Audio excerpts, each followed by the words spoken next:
جی تو خیر یہ تھی جناب ابو بکر، یعنی جدھر بھی کرن کھلے گی، جدھر بھی جناب نیکی کی کرن پھوٹے گی، وہاں پہلا نمبر جناب ابو بکر صدیق رضی اللہ تعالیٰ عنہ کا نظر آئے گا۔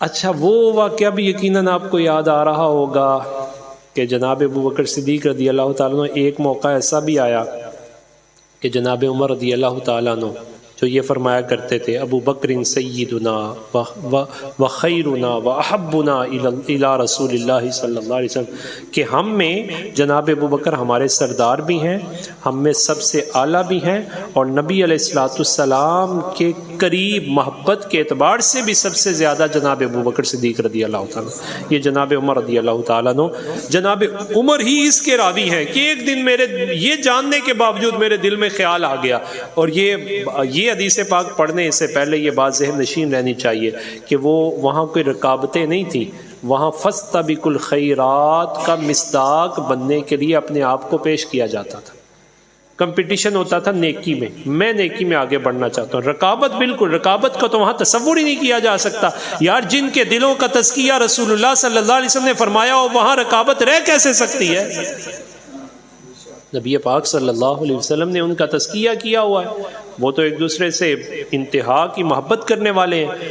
جناب عمر رضی اللہ تعالیٰ فرماتے ہیں کہ ایک وقت آیا کہ اللہ تعالیٰ نے مجھے بڑا مال دیا، تو ادھر سے اعلان ہو گیا کہ غزوہ تبوک ہے، جیش اسرا ہے، تو جناب مال لے کے آئے۔ میں بڑا خوش تھا، اور الیوم اسبق ابا بکر ان سبقتہ یوما، میں نے دل میں یہ خیال کیا، یہ دل میں، جناب عمر خود اس کے راوی ہیں، میں نے یہ دل میں سوچا آج اگر سبقت لے جانے کا کوئی موقع ہے تو آج ہی ہے، کیونکہ آج میرے پاس مال بڑا ہے۔ 12 مرتبہ یہ آپ نے سنا، مال بڑا ہے۔ کہتے ہیں میں فوراً نکلا، فجیت بنصف مالی، میں نے سارا مال مول سمیٹا، اس کے 2 حصے کر دیے، میں حضور کی بارگاہ میں آیا اور میں نے لا کے حضور کی بارگاہ میں پیش کر دیا۔ فقال رسول اللہ صلی اللہ علیہ وسلم ما ابقیت لاہلک، میں آیا تو حضور نے سوال کر دیا۔ اب اس سوال کو سمجھنے سے پہلے ذرا اپنا سوال سمجھ لیں۔ حضرت مولانا محمد آصف صاحب ہیں، وہ کہیں جناب مسجد کی تعمیر ہے، یا خلیل بٹ صاحب کہیں تعمیر ہے، تو جناب چندہ پیش کریں۔ ایک بندہ آئے تو جناب ان کو ایک چیک پیش کر دے، کوئی چندہ پیش کرے، یا آگے سے سوال کرے کار کتنا رکھ کے آئے ہو، تو انہیں کہنا جڑے لئے نا بھی دے دیو، کار نہ تانوں کی غرض ہے، جڑے دیتے نے ادھر توجہ کرو، تسی کار ہل ویندے ہو۔ سوال ہی نہیں بنتا نا جی، سوال نہیں بنتا۔ جناب عمر رضی اللہ تعالیٰ عنہ جب لے کے آئے تو نبی علیہ الصلوۃ والسلام نے سوال بدل دیا۔ حضور نے کیا فرمایا؟ ما ابقیت لاہلک، عمر یہ بتا گھر والوں کے لیے چھوڑ کے کیا آیا ہے؟ جناب عمر رضی اللہ تعالیٰ عنہ کیا کہتے ہیں؟ میں فوراً سمجھ گیا میں کبھی آگے بڑھ سکتا، اب ذرا اقول الحقیر، جناب ابو بکر صدیق رضی اللہ تعالیٰ عنہ سے آگے بڑھنے کا خیال بھی رسول اللہ پسند نہیں فرماتے، خواہ عمر ہی کیوں نہ ہو، ان سے آگے بڑھنے کا تصور بھی حضور پسند نہیں فرماتے۔ دل میں خیال موجود تھا، عمر نے اس خیال کو یہ رنگ دینا چاہا اور کہا میں بڑھ جاؤں گا، مال لے کے آئے، سوال بدل کے کہا عمر یہ خیال آئندہ کے بعد نہیں آنا چاہیے۔ پھر جناب عمر نے جواباً وہاں کہا کہ میں جان گیا میں کبھی بھی ابو بکر سے آگے بڑھ نہیں سکتا، پھر دروازہ بند کر دیا، پھر عرض بدل لی، کہا عمر کی اب ایک ہی خواہش ہے کہ ساری زندگی کی نیکیاں وہ جو ستاروں کے برابر ہے، کاش ابو بکر لے لے، ایک دن کی نیکی دے دے، ایک رات کی نیکی دے دے۔ کہا اب منگتا بن کے میں بھی جاؤں گا تو ابو بکر کے دروازے پہ جاؤں گا، بڑھنے کا تصور نہیں کرنا، اب ابو بکر کی نیکی کا فیض لینے کے لیے عمر آئے گا۔ رنگ بدل گئے، کیفیات بدل گئیں، اور پھر جناب ابو بکر صدیق رضی اللہ تعالیٰ عنہ تشریف لائے تو وہاں بھی محدثین اور خصوصاً ملا علی قاری نے یہ پڑھنے والی یہ بات آگے پوری جو حدیث ہے یہ پڑھنے والی ہے، چونکہ وقت کے دامن میں گنجائش نہیں ہے، میں اس طرف مزید نہیں جانا چاہتا۔ محدثین نے جو اگلے جناب ابو بکر صدیق رضی اللہ تعالیٰ عنہ کے الفاظ ہیں اس کی تعبیرات اس انداز میں فرمائی ہیں کہ جس سے یہ بات بالکل کلیئر ہو جاتی ہے کہ جناب رسول اللہ صلی اللہ علیہ وسلم جناب ابو بکر صدیق رضی اللہ تعالیٰ عنہ کی فوقیت کو خود قائم فرماتے ہیں، بلکہ یہاں حضرت مجدد الفسانی کو پڑھیے آپ اور علامہ عینی کو پڑھیے آپ، انہوں نے تو بڑی عجیب بات لکھی. انہوں نے کہا کہ اگر میرے اور آپ پر کوئی تان ہو، دل میں تان ہو کسی کے پاس، تو ہمیں تھوڑا سا پتہ چل جائے، صفائی ہمیں خود ہی دینی پڑتی ہے. میرے آپ کے بارے میں کوئی بات کرے تو صفائی مجھے اور آپ کو خود دینی پڑتی ہے. مثلا کوئی کہتا ہے جناب حضرت صاحب بڑے پیسے لیندے نے تقریر دے جناب، تو صفائی مجھے خود دینی پڑے گی، کوئی بھی ہو کسی کو دینی پڑے گی.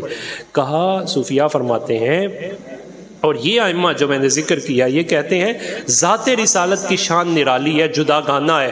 تان حضور پہ ہوتا ہے تو جواب پروردگار عطا فرماتا ہے. اور جناب صدیق اکبر رضی اللہ تعالیٰ عنہ کو نبی علیہ الصلوۃ والسلام نے مقام خلت پہ فائز کیا. حضرت داتا صاحب علیہ رحمہ نے اس پر منفردانہ کلام فرمایا ہے. کہا کہ مقام خلت پر فائز تھے.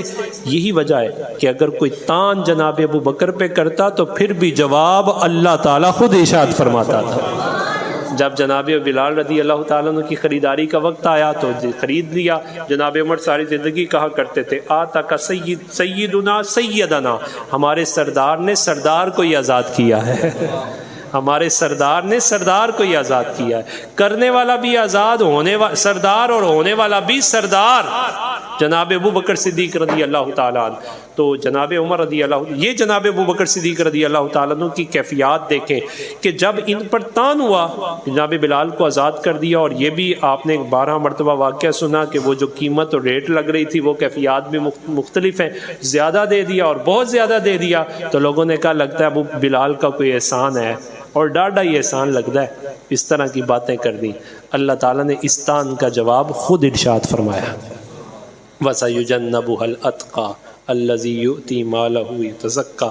وہ مال تو اس لیے دیتا ہے کہ وہ تزکیہ چاہتا ہے. وَمَا لِأَحَدٍ عِندَهُ مِن نِعْمَةٍ تُجْزَى، کوئی احسان نہیں ہے جس کا ہاں ایک بات ہے، ابتغاء، وہ تلاش کرنا چاہتا ہے، اپنے رب کی رضا کو تلاش کرنا چاہتا ہے. حضرت اقبال یہاں تڑپ اٹھے. اس نے کہا اب آ کے مجھے پتا چلا کہ انسان کی بلندی کیا ہوتی ہے. وہ کہنے لگا خود ہی کو کر بلند اتنا کہ ہر تقریر سے پہلے خدا خود بندے سے پوچھے بتا تیری رضا کیا ہے. صدیق اکبر سے خود پوچھا گیا. کہاں؟ اس واقعے کے بعد کہ جناب ابو بکر صدیق سب کچھ لے آئے. جناب جبریل آئے اور وہ لباس عجیب پہنا ہوا ہے. حضور سے عرض کی حضور آسمان کی طرف سے نگاہ اٹھائیے. حضور نے نگاہ اٹھائی تو فرشتوں میں لباس وہی پہنا ہوا ہے جو ابو بکر نے پہنا ہوا. نبی علیہ الصلوۃ والسلام سے جناب جبرائیل عرض کرتے ہیں حضور رب تعالیٰ یہ فرماتا ہے اپنے ابو بکر سے پوچھیے ابو بکر راضی ہو؟ ابو بکر راضی ہو. 3 مرتبہ یہ ارشاد فرمایا. اقبال کہتا ہے یہ ہے وہ مقام خدا خود بندے سے پوچھے بتا تیری رضا کیا ہے. تو جناب ابو بکر بھی عاجز تھے. عاجز حضور میں ہی تو راضی ہوں، حضور میں ہی تو راضی ہوں، حضور میں راضی ہوں، حضور میں راضی ہوں. جی پھر اس پر صوفیاء نے لکھا کہ یہ جو فیضان ہے نا رضی اللہ عنہ ورضوا عنہ، اس فیضان کی کھڑکی بھی جناب ابو بکر نے کھولی ہے. صحابہ کو رضی اللہ عنہ والا سارا فیضان ملا ہے تو فیضان صدیق اکبر رضی اللہ تعالیٰ عنہ ملا. اب قیامت تک ان کے لیے مہر ہے. کسی کے پاس کوئی ایمان کی گارنٹی نہیں ہے. اے جرا مرضی اٹھتا ہے وہ اپنی حالت اور کیفیت کیا ہے. کسی کے پاس ایمان کی گارنٹی ہے؟ صحابہ کے بارے میں بات کرتا ہے اور صحابہ کی ذوات قدسیہ وہ ہے رب تعالیٰ نے ان کے ایمان کی گارنٹی خود عطا فرمائی ہے. کوئی کہہ سکتا ہے مجھ سے اللہ راضی ہے؟ ہاں صحابہ یہ کہہ سکتے ہیں کہ رب تعالیٰ نے ہمارے بارے میں کہا رضی اللہ عنہم ورضوا عنہ، اللہ ان سے راضی اور وہ اللہ سے راضی. تو درمیان میں آ کے تو کسی کھاتے کا ہی نہیں رہے گا. لہذا بچاؤ اسی میں ہے. اگر ان کا رب ان سے راضی ہے تو بھی راضی ہو جا. اور جہاں رب راضی ہوتا ہے وہاں سفارش مصطفیٰ کریم ضرور موجود ہوتی ہے. یہ وہ میری آپ کے سجدے نہیں ہے کہ تو آپ کے اور میرے سجدے. حضرت آصف صاحب اگر نماز پڑھاتے ہیں تو میرا سجدہ کب قبول ہوگا؟ اگر ان کا قبول ہوگا. اس زیادہ امام دا خیال رکھا کرو جناب. انہوں نے معاش تو آزاد کرو تاکہ سجدہ تو وہ تسکین کے ساتھ کرے. آپ سب جانتے ہیں نا امام غلطی کرے تھے سارے آدمی امام دی ٹوٹ گئی تھے. سارے آدمی امام ادھر ادھر سوچن گیا تو پیچھے سارے گئے. تو امام کے سجدے پر موقوف ہوتی ہیں ہماری نمازیں. تو ذرا تصور کرو صحابہ کی زوات ہائے قدسیہ وہ ہے کہ رب تعالیٰ ان کے سجدہ محمدی کے ساتھ قبول فرماتا ہے۔ رب تعالیٰ نے اپنی عبادتوں کے اندر وہ ثواب نہیں رکھے ہوئے جو ثواب چہرہ مصطفیٰ کی زیارت میں رکھا ہوا ہے۔ لاکھوں کروڑوں اربوں سال کسی کو مل جائیں، سارے اکٹھے ہو جائیں، مصطفیٰ کریم کے اصحاب ایک مد اللہ کے راستے میں دیں تو اس کے برابر نہیں ہو سکتے۔ سجدہ تو بڑی دور کی بات ہے، یہ مالی میں موافقت نہیں ہو سکتی۔ نہ جانے یہ قوم کہاں سے اٹھ گئی۔ بات وہی ہے، جہالت جہاں ہو وہاں جھگڑے ہوتے ہیں۔ جنہیں اتنا معلوم ہی نہیں ہے، نبی کو جا کے جناب ذات دی کوڑ کی لی تے جفے کتے اور جا کے پانے شروع کر دیتے۔ ذات رسالت ماپ پہ جا کے بندہ کوئی کہے کہ جناب اعمال کے ذریعے بندہ وہاں تک پہنچ سکتا ہے۔ اعمال کے ذریعے عبادت میں تم کیسے پہنچ سکتے ہو؟ مالی میں نہیں پہنچ سکتے، مالی میں نہیں پہنچ سکتے۔ داتا صاحب نے تو بات ہی ختم کر دی، کہا جہاں نبی نے سانس لیا نا ایک مرتبہ، غیر نبی سارے بھی اکٹھے ہو جائیں تو اس درجے کو نہیں پہنچ سکتے۔ اتنا بلند مرتبہ اور مقام ہے جناب۔ تو میرا خیال ہے کہ پہلا جملہ ہمارا پورا ہو گیا ابو بکر، تو باقی رہا صدیق اکبر۔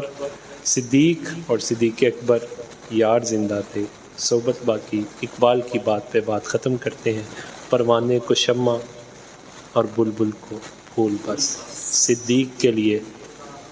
تو اعلیٰ حضرت نے کہا جناب صدیق کہنا کیا چاہتے ہیں کہ بس انہیں جانا، انہیں مانا، نہ رکھا غیر سے کم۔ یہ جناب اعلیٰ حضرت نے، وہ اقبال نے اس کو اور رنگ میں کیا، یہ وہیں سے خیرات اقبال نے پائی، انہیں جانا انہیں مانا، نہ رکھا غیر سے کم، للہ الحمد میں دنیا سے مسلمان